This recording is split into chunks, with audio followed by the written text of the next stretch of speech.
2% of dudes rapping, they ain't nice as me. 98% ain't live the same type of life as me. The judge gave me life and then they sent me where the life is be. That level 4 with depth and vice, the type of stuff they like to see. Two choices, fight or flee. I refuse to die a chump. I never been a mark, but damn, it's scary when that riot jump. I seen dudes cry, get punked, and some sexually brutalized. Knew a dude who lost his life and he was only doing 5 year-long racial fights when homie all you do is ride. Lonely days and nights up in a hole causing suicide. From the moment you arrive, you see the Mexican mafia, AB skinheads with big giant swastikas, pro-black philosophers, the BGF, the Kumi, and Muslims who will murk you from the nation to the Sunni. That MS was loony, quick to ride up on they rival. Even Christians went to church, hide knives up in a Bible. Political and tribal, the Crips and Damus, the Long Beach, the Hubs and the Dubs and the Grooves, the IE, the Bakersfield, the Dago Pyrus, the Hustlers quick to roll, the gangsters gon' move. Whatever click you choose, you better say what's cracking, YouTube. It's your boy 16 to life, and I'm back like I'm on a pro violation. Yard down. Now, for those of y'all that's new to my page, in 1994, I got arrested. I was eventually sentenced to 16 years plus life, and I served 24 years straight in the California prison system. Yeah, that's me gassing on that intro song, and if you want to get that, it is available for purchase only on a 10-song EP that you can get directly from me by digital download. I also have 2 other mixtapes, one with 16 songs and one with 13 songs, and y'all already know, man, I get active on that mic. They're $20 a piece or $45 for all 3. If you're interested, hit me up on my email, 16tolifemusic@gmail.com. Now let's hop right up into the video, man. So we know, right, there is always selective politicking, right? There's selective politicking among all these prison gangs, races, organizations, so on and so forth. That's just the way it is, right? Just keeping it 100, right? Now, if any of you guys have been keeping up with my YouTube channel for any amount of time, you notice that I come on here just to share my experience. I don't come on here to down anybody, to try to degrade anybody, to try to make anybody look less than, right? I just give my stories, and that's the main reason why early into my YouTube, I guess, tenure, you can say, I stopped using people's real names, right? Because I'm just sharing my experience, man. I'm not here to change the youth and none of that stuff. I'm going to share my experience. I'm going to give it to you as what I know it to be. I'm going to be plain. I'm going to be honest, and you guys can make your best decisions from there, right? The other day, I happened to see something that popped up in my timeline, and it was a video by Lucky from Cali Legends Media, right? And so in this video, I felt that he was, basically including me in a gratuitous type manner, right? Just basically including me when it really wasn't necessary just to take shots at me, because there was a time maybe 7 or 8 months ago, I don't know exactly how long it was, he was caught using a disrespectful term for the black race, right? And I made a couple videos about that because I thought that it was disappointing and it was jacked up, right? So I kind of just felt that him including me in this video, when the really video was about Dubs, right, was just really a way to get a jab back in, right? And so in order to make my point a little better, I'm gonna switch to a different format, and I'm going to react and make a couple of points as the video was going on. So let's get to that. A couple of days ago, Damian Porter made a video, okay, regarding this guy called Jap 5. Dubs decided to speak on it today, okay? And it was about Jap 5 being on a 50-50 yard and Damian Porter's opinion regarding that. Now, we all know that 16 to Life, Chill, was in CMC, which is highly popular and just, sick people. You know what I'm saying? I couldn't live there. I mean, it wouldn't be a curfew that got me off that yard. It'd be one of these fools walking by me that would, probably get me taken off the yard for snatching him up and having my way all up around his head and shit,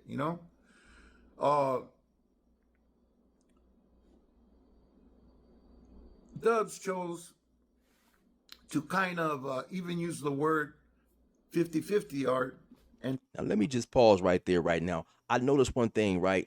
you have a lot of individuals speaking on CMC who have never been to CMC, right? CMC, they're talking like all these dudes are just dumped onto one big yard. CMC is made up of 4 different yards. Well, actually, they call them quads, 4 different quads, right? So now somebody can correct me if I'm wrong. You had A quad, which I was on the whole entire time. Now, this, to my understanding, was the general population yard. You had B yard. BR was also general population, but it was also, you had a lot of older dudes over there, and you had a lot of dudes who had you want to say high celebrity type cases. You had Wes Watson that was over there, an individual who had ran with Charles Manson, and some other dudes. Also on AR, you had a dude who had ran with Wes Watson, Bruce Davis. You also had an individual who went by the name of what is this dude's name real fast? The Onion Field Killer. He was my next door neighbor. Now, what the Onion Field Killer had done back in the 70s, he had killed 2 police officers, or shot one and killed 2, something like that. He had killed them in an onion field, right? So you had dudes who had high profile cases who wasn't necessarily had horrible charges. Right now, were there some individuals there who probably had horrible charges? Possibly, right? I mean, who's to say? But let's keep in mind, the blacks, we don't program with the whites. We don't share the same type of the day room, side of the day room, so on and so forth. But let me let Lucky get back into what he was saying. Trash. Describing those that stay on a 50-50 yard, especially from the Mexicans' point of view and the whites' point of view in the system. You have a certain amount of time to get off of these yards. Okay? Let me just go back and so we can hear exactly what he's saying. Probably get me taken off the yard for snatching him up and having my way all up around his head and shit, And let me just stop one time real quick. He said that would probably get him, you have dudes walking around there that would probably get him taken off that yard, right? Me having a life sentence, man. If I had a dime for every person who told me if he had life, what he would do. I mean, I know a lot of other lifers have experienced it as well, right? You being in prison, a dude said, "Oh man, if I had life, I wouldn't allow that dude to talk to me like that." Dudes are talking about ifs and probablys, which it doesn't really factor into the equation. Regardless of you having life or anything, since you don't have life, you gonna let this dude talk to you crazy and so on and so forth. But anyway, pushing forward.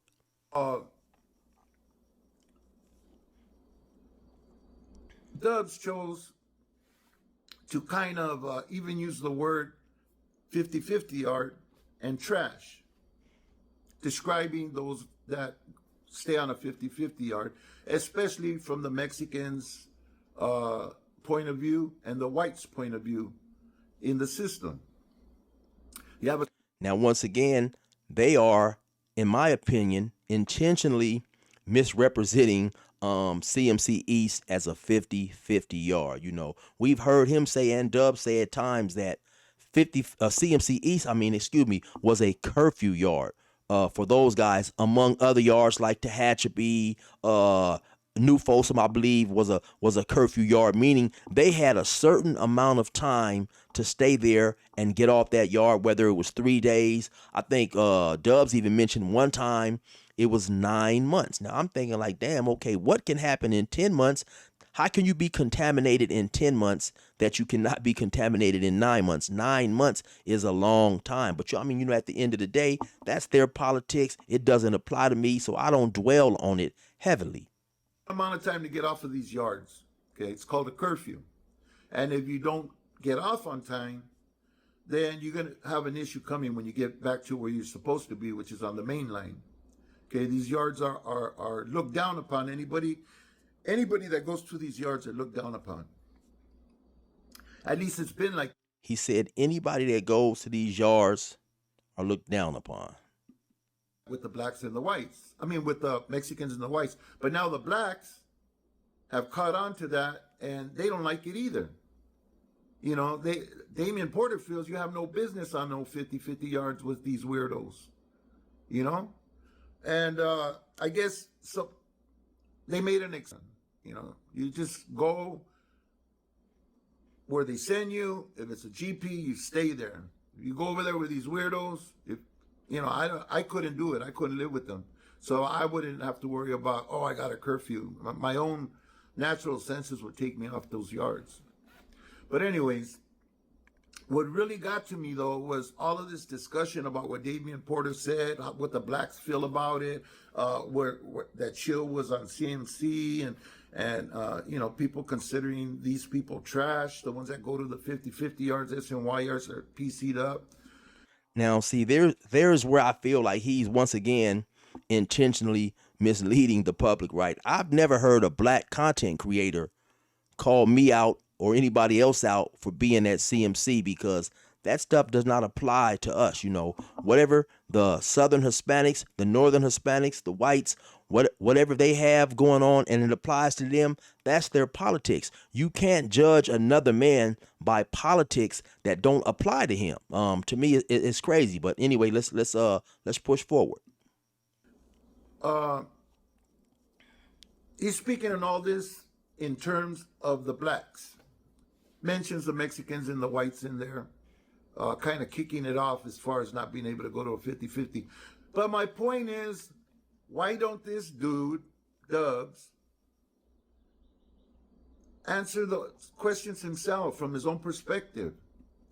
Okay, so then later on in this video, he gets into really basically Dubs calling people out for being on these yards when he was on yards that was worse, right? So like I said, I happen to see this pops up on my timeline. So I leave him a question in the the comment section. I just pose one question to him, right? Later on, he mistakenly made a video and said I asked him 2 questions when I left it clearly right there in the comments. I asked him 1 question. I said, well, hey, I was at CMC East at a time when an individual who would be considered a big homie to the Southerners who had a lot of juice, he was released from Pelican Bay.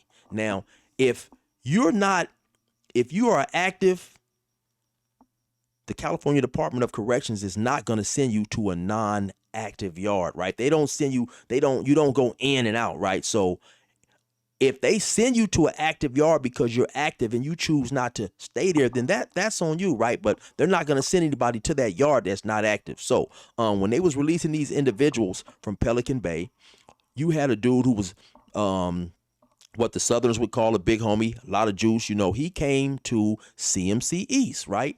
And once he came there, he lifted the curfew and he stayed and he made it cool for all the Southerners who came there after to stay, right? Whatever he lifted the curfew for, that's his business. That's their politics. It has nothing to do with me, right? But my question I was posing to Lucky is, well, hey, man, if this dude came in here and he stayed, how bad could the yard really have been from the get-go? Because the yard was never bad. According to the California Department of Corrections, the yard had a curfew on it due to those who function as the Southerners, right? And so I pose this question because it seems like don't call me out for being on a yard that you guys consider bad if you're not going to call everybody else out, right? And so he told me in the comments, Chill, coming in hot. When I told him make a video, his reply basically was something like coming in hot, basically saying that, I'll make that video, Chill, coming right up. And true to his word, he did make the video. So let's get into what he said.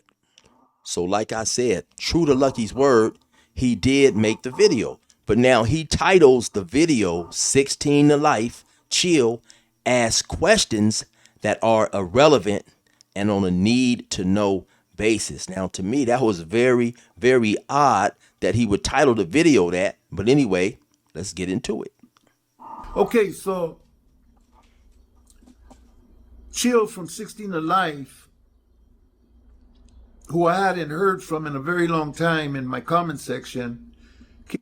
And so I kind of read into that like he seemed like, all of a sudden, why does Chill pop up? Well, I hadn't been, because I used to watch the dude's content, right? But once he started making the negative comments about black people, I just felt there was no need for me to watch his videos, right? And so I happen to see this video pops up in my timeline or whatever they call it, and I see my name or I see a picture of me on the thumbnail. So of course I watched.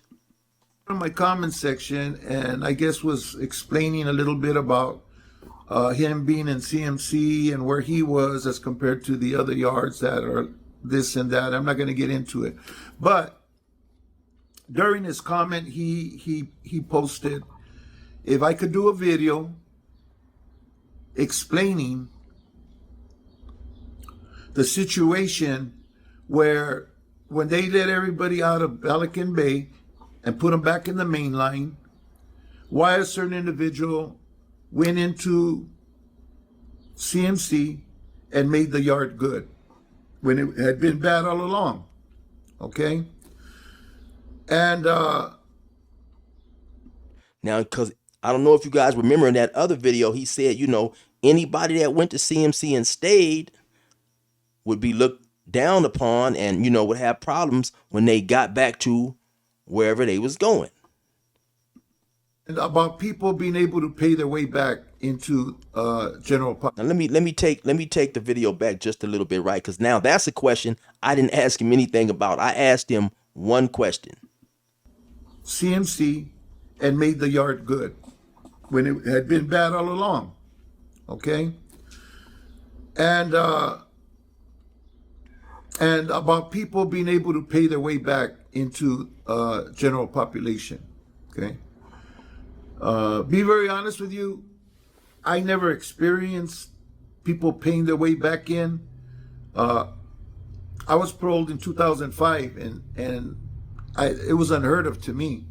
So I don't know about that. You know, I know people would get arrested with bad charges, and I'm not talking about messing with kids or women, and nothing of a SA nature, but would have maybe they told on somebody, or there was, you know, something was funny about these people, and if they wanted to stay, they had to pay. You know, they had to pay rent. That I you know, I could see. As far as offenders, hey. Now he says if a dude happened to got arrested on some bad charges, and like I said, I didn't pose this question. I don't know where the hell this question came from.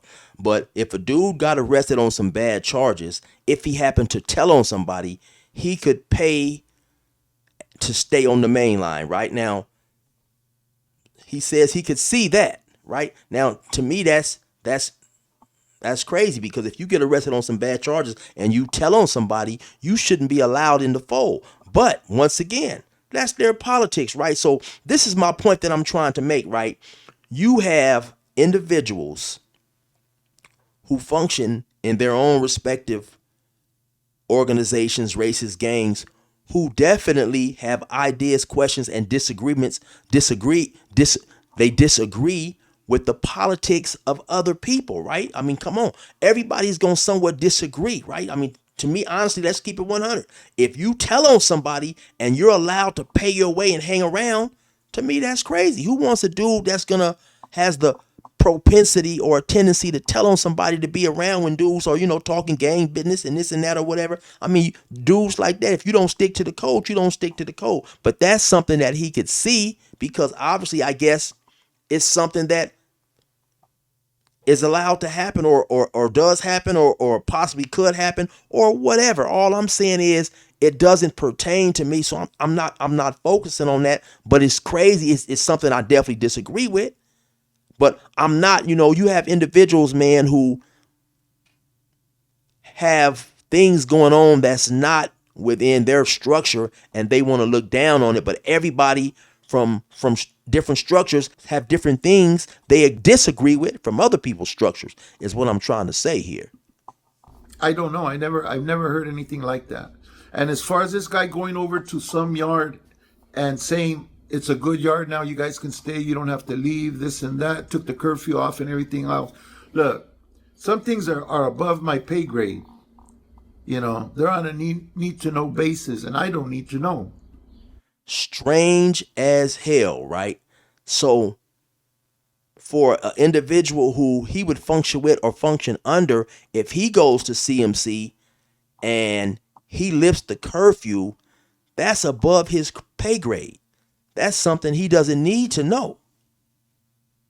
Well, shouldn't me going to CMC, an individual who doesn't even function with you, shouldn't that be above your pay grade as well? Shouldn't that be something that you don't need to know? Why would you speak on an individual who you don't function with, but then not be willing to speak on somebody that you do function with? This is selective politicking at its finest, right? And this is why I bring you guys these videos, these receipts, because I don't really have to do it. It doesn't take no rocket scientist to figure this stuff out, man.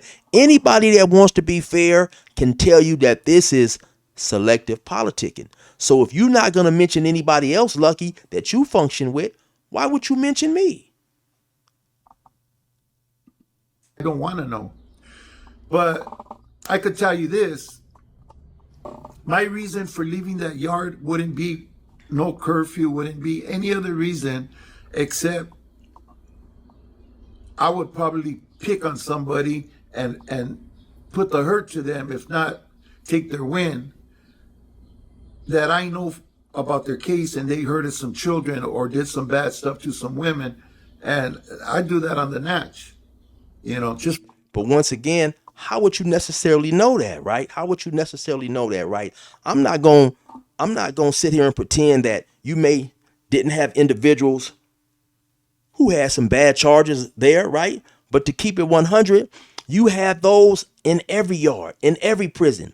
I mean, if anybody has paid attention to Hector Bravo, how many times have we seen him talk about the inmates was dropping kites on these general population yards? You had a dude who may have narcotics. They get kites. Somebody has dropped a kite talking about this dude has narcotics. I mean, if you've watched a few of Hector Bravo's videos, we've seen that, right?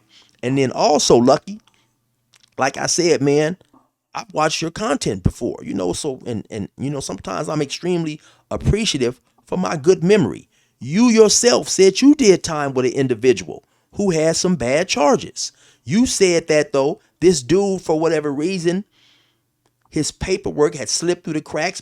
He had some old paperwork that wasn't pertaining to his case or whatever. You said that the dudes on the yard didn't know. And so by the time it was discovered, he had went home. So you said that yourself. So the point I'm trying to make is, whether we know it or not, there are individuals with bad charges who sometimes slip through the cracks. And I think that, when these dudes don't come and be transparent, they try to not speak of things in order to push a certain agenda, I think that's bad. And once again, it is a way to selective politic, A sport. It wouldn't have to be told. I wouldn't have to have a curfew. I couldn't live with those people being around me, going to chow, walking the same yard. I couldn't. I just couldn't. I couldn't. No matter what anybody said, I couldn't do it. So I would get off who I'm mad at before I even talk to anybody. I just do my thing and then deal with the consequences if there are any later. I don't think anybody would hold me accountable for putting the screws to some idiot that did some bad stuff to some little ones. It's and if they did, hey, I'll take it. I'll take that medicine. To do what I had to do. But that would be my reason for leaving those yards and not living on those yards. Okay, it has nothing to do with what anybody says or what anybody wants to do. That's their business. Why? Because that's their home, chill. They chose a certain life and to live a certain way, and those prisons that they occupy is their home. When I go to prison, I'm just a visitor in their home. So I respect their rules because that's what you do when you're in somebody's house. So, I know this isn't what you wanted to hear, Chill. You wanted me to give you an explanation and break it down and everything. I don't have one, And apparently, whoever did that had enough palabra, enough word, enough power to do that. Now let's stop right here. I want to tell you guys to pay close attention to the next few words he getting ready to say. And to me, in my mind, it's utterly ridiculous, right? and break it down and everything. I don't have one, you know. And apparently, whoever did that had enough palabra, enough word, enough power to do that. Because you couldn't do it, and I couldn't do it. That's for damn sure. So, you know, if they have that power to do that and it's in their mind to do it, it's their house, man. They could do what they want. So, you know, that's the mindset you got to have when you're in prison doing time with certain people. And if you don't, and you just want to run your own, do your own thing, run your own program and run amok, chances are you're going to be very uncomfortable during your visit, to say the least. You know what I'm saying? So, hey, you know, to each his own, you know. I know one thing, all those yards are money makers. And if nobody's allowed to be there, then everybody's just making money, you know. Maybe somebody was there that they had a way to make life better for him. If you get my drift. I get your drift. Ridiculous.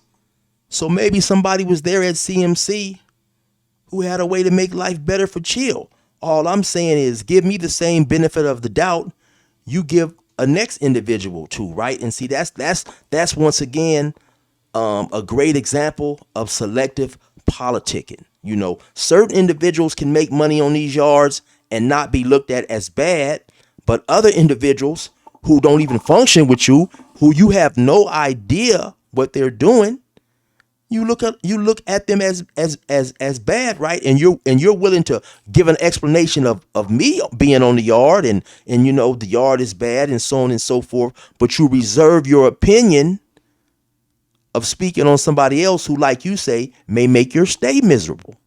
So that's all I'm saying. If you're not going to speak on everybody, speak on no one, right? I mean, to me, I think that's clear cut for the listener. I don't think I really even have to do a whole lot of debating or trying to prove my argument, right? And you know, I have to keep it 100, right? Almost from the time I've came on my YouTube channel and told stories about being at CMC,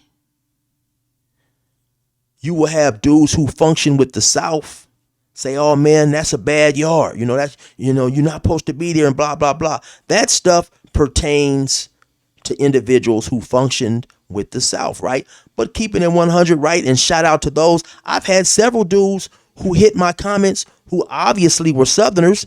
They say, hey, no, you know, that's some BS, man. They named the individual who came there. They call him by name in the comments and say, oh yeah, man, he came there and he lifted the curfew off. And you know, you had a dude saying, hey man, you guys know that's just for the South. Don't apply that to you know, to the blacks. The same way you guys have had big homies come to CMC or had a big homie come to CMC and remove the curfew, say it was okay. And if you guys, like I mentioned this before, they stayed there a couple of years. I don't know exactly how long it was, but eventually a riot jumped off with the blacks in the South, and you had a white Crip by the name of Matthew Cook. He was killed. Google that. Everybody who participated in that riot on the South was seen as good because the guy had lifted the curfew and made the yard good for whatever reason, right? So all I'm saying is I don't judge the politics of the Southerners, but you have certain Southerners try to judge me based on politics that don't even apply to me, right? And at CMC, right, the same way a big homie came there for the South, you had several individuals who would be considered big homies by Crips and Bloods, dudes who are well loved, well respected, you know, people, dudes who are interviewed, talked about, mentioned with a lot of love and respect on these prison YouTube channels, right? And so while those dudes didn't come there and say, okay, it's cool for all the blacks to be there, because you don't have individuals in the black structure speaking for all the blacks in whole and you know, in mass. But my point is, those respected big homies who were Crips and Bloods obviously would not be there if it wasn't cool for them to be there, right? And so that's the point that I'm trying to make, man. I ran across numerous individuals who was well known, well respected, a lot of dudes from that Monster Cody book right there at CMC, because CMC was a general population prison. Right now I did. And just for clarification purposes, right, you may have somebody say, well, hey, Chill, you know, earlier in this video you said you don't do videos to make people look bad. Well, what about when you do the videos on dubs, right? When I do the videos on dubs, those videos are videos with 100% truth and facts. Do I clown and have a little fun with it? Yeah, I clown and have a little fun with it, because I recall back in the video that kicked all this stuff off when he said, Chill did a video about me. Oh, I'll clown his stupid butt, or whatever he said, right? And so now you want to clown? I clown. You know, you messing with the class clown. But then again, once again, in the famous words of B. Braze, if the truth makes you look bad, you shouldn't have done it, right? You know what I'm saying? So just because I hit him with the truth and I show some things that are true, I'm not trying to make him look bad. I'm exposing his truth, since he loves to point fingers. So anyway, you already know what it is. It's your boy 16 to life. Resume normal program.